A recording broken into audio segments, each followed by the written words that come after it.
So to show you the best way to pin your pattern to your fabric, rather than actually burrowing underneath in order to get the pin in, there's a way of doing it where you can just keep the pattern and fabric completely flat on the table and therefore not dislodging the layout that you've already done. So you put one finger down and hold the pin. You can use long pins. If you can get the quilting pins, or these slightly longer pins I got from eBay, they're a good few millimetres longer than the ones the normal dressmaking pins. So they make this a lot easier. The pinning in general is a lot easier with these.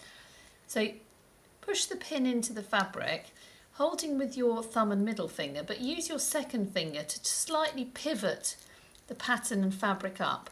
And then with this holding the pattern in place, push, and then just move your finger out at the last minute.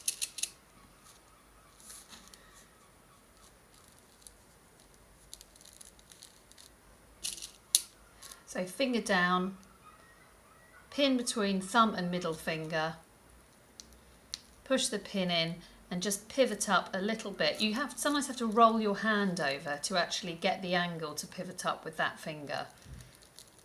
And push through and move your finger at the last minute. So you can just carry on doing that all the way around.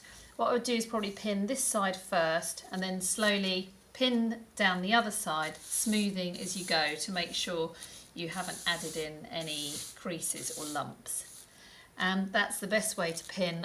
If you pin along the edge of the pattern and about 3/4 centimetre to 1/2 centimetre away from the edge, you'll find it a lot easier to cut, because the further it is away from the edge, the more the paper can flap up.